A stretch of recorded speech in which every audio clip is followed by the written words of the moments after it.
The release of the first Quake saw the beginning of the end for the original id Software team. John Romero had left the company, and their deal with GT Interactive was severed in favor of Activision. But at the near end of 1997, however, id Software would release the sequel to one of the most influential first-person shooters at the time. Quake II was released on December 9th, 1997, for Microsoft Windows. While the first Quake originally came out for the MS-DOS platform, it was also its last, as it was during the time when Windows was being pushed out as this gaming platform meant to replace the aging operating system. Even we would receive a Windows port for the original Quake titled WinQuake, along with its 3D accelerated variant, GL Quake, months prior. Quake II is a rather interesting game looking back, and for various reasons. Now, as Romero left the company, id Software very slowly started to become a shell of its former self, and Quake II kind of shows in that regard. What I mean by that is that how many original id Software employees are still working with the company nowadays? I would say barely, as most of the original team already left to pursue other things and is now a property of ZeniMax Media, which are also acquired by Microsoft. There are some mixed opinions about Quake II in certain areas, and the single player is one of those areas. People didn't mind the single player gameplay, some found it okay but nothing too special unlike its predecessor, or even people rather play something else or at least stick to the multiplayer component, but more on that later. Not to mention that there are even a group of people who would rather play the Night Dive remaster over the original due to the quality of life changes to the core gameplay. Quake II's development history is rather interesting, mainly because it almost became a totally different property, with working titles such as War, Lock and Load, and Strogg. But following various attempts, id Software decided to make it a sequel to Quake, mainly because they weren't happy with the original game's storyline. Which is almost weird considering id didn't really care too much about stories. But I guess it kinda makes sense as other games were starting to become more story-driven, especially evident with Half-Life coming out a year after Quake II. Quake II's game engine did introduce some technical advancements like colored lighting and out-of-the-box support for hardware-accelerated graphics, like the 3D effects Voodoo for example. But there are some downsides. Quake II's game engine ditched the original game's interpreter known as Quake C in favor of using dynamically linked libraries, or also known as DLL files for many Windows users out there.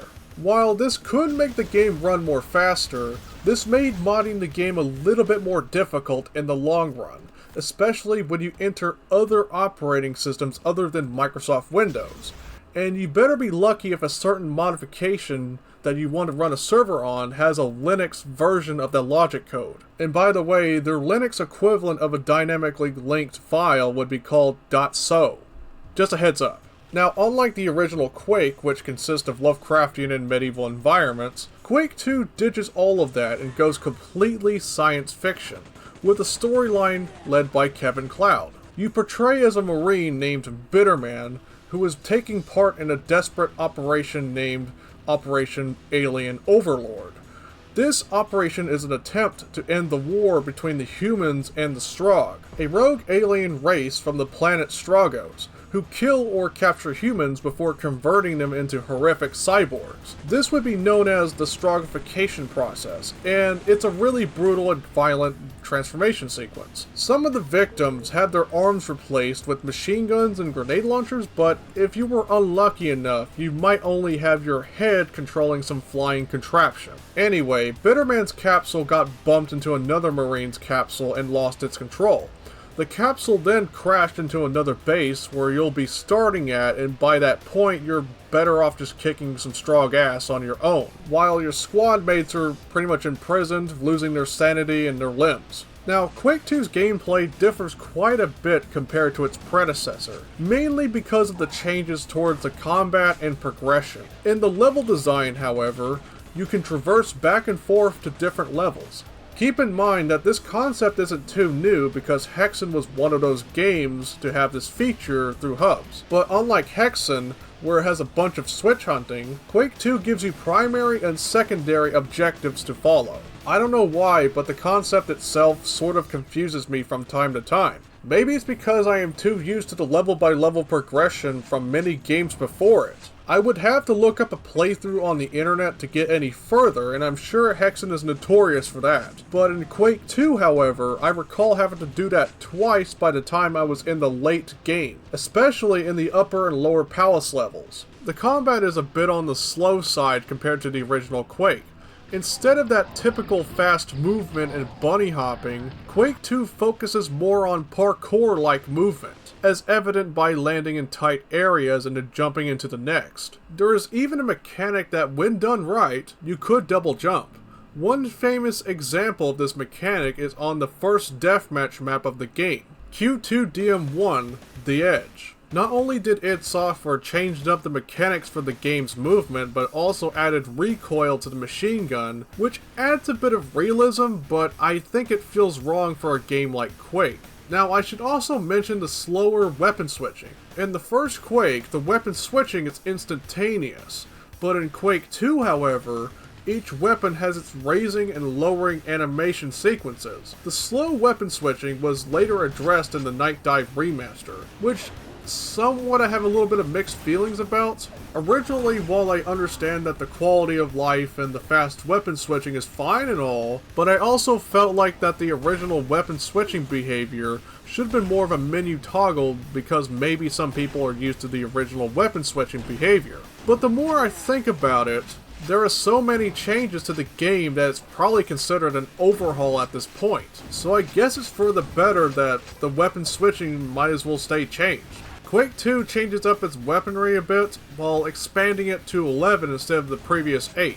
Instead of your starting axe and shotgun, you are presented with a blaster with infinite ammo, but it won't last very long before you obtain the shotgun. The super shotgun was also addressed to pack more of a punch compared to its predecessor. The nail guns of the previous were replaced by machine guns and chain guns, the latter eating off more ammo while shredding off groups of enemies or even some spongier types. The nail gun wouldn't make its return in a Quake game for a long while. Quake II also expands on its weapon choices by using the hand grenade, which could be useful for a little while before you obtain the grenade launcher. I will say that it does enable some tricky to pull but satisfying kills in multiplayer. This would also be the first Quake game to debut the railgun, and introduce a new variant of the BFG. It is known that Shadow Warrior and this game were considered the first games to introduce a railgun, capable of spearing through enemies with uranium slugs,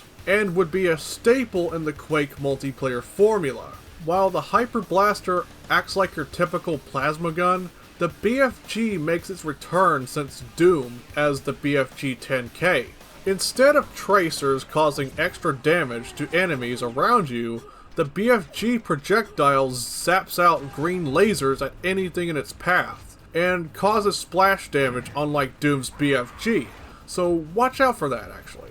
Unlike the original Quake, the power-ups act more like inventory items that can be activated at any time. So you could technically carry a quad damage power-up towards the end of the game if you wanted to. Despite Quake II having somewhat of a mixed reception towards the single-player counterpart, it's the multiplayer and the id Tech engine that stands out the most. By 1997, internet multiplayer gaming was growing in popularity, especially since the release of Quake World, and it contributed to the death of paid subscription-based multiplayer services. Quake II at the time of its release did not come out with their own deathmatch levels, and many players started out playing on the single-player levels for a while. It wasn't until a patch came out with its own set of deathmatch levels and 3-wave CTF. The game itself was shortly re-released with the additional content thereafter. Now that I think about it, it's kind of funny because I recall discovering GameSpy 3D many years ago, and had a taste of online multiplayer. Though, like many of the multiplayer games of the past, finding matches isn't as easy as it used to be. Now, for the best experiences, or even chances for that matter, I would recommend checking out communities on Discord. I know from time to time I was able to play Quake II multiplayer both at my own server and at DOSBox Deathmatch Club through Freeform Friday events. Though you could have a better luck with the remaster since it doesn't need dedicated servers and it has an easier reach through Steam and GOG. As I said earlier, the game ditched Quake C in favor of using DLL files to contain the game's logic. Of course, id Software released what's needed to mod the game, and thus spawned some interesting multiplayer add-ons like Chaos Quake II or even Action Quake II. But it's also worth mentioning that Quake II would also receive 2 mission packs, The Reckoning and Ground Zero. 2 of these I may cover one day. The game itself would also receive console ports for the Nintendo 64 and Sony PlayStation, each having their own campaigns due to console limitations at the time. Now those ports I also plan to cover one day as well. I would also mention that the game got ported over to the Xbox 360 as a bonus disc for the release of Quake IV in 2005. This was how I first played Quake II at the time before I got myself a copy of the Ultimate Quake containing the first 3 Quake games. Now, what are my thoughts on Quake II? I would say that the game is still worth checking out regardless of the single player itself. It's that kind of game that, while it's not entirely the best compared to the original Quake, it kind of grows on you after a while. Now, if you're one of those people who did not like how the game played like back then, I would suggest checking out the remaster anyway. It's still worth checking out regardless since Machine Games contributed and made Call of the Machine. That I need to check it out myself one day. And the multiplayer is definitely worth checking out whenever you get the chance. Anyway, that's about it for this video. What are your thoughts on Quake II? I would like to hear about it in the description down below. And as always, peace out everybody. See ya.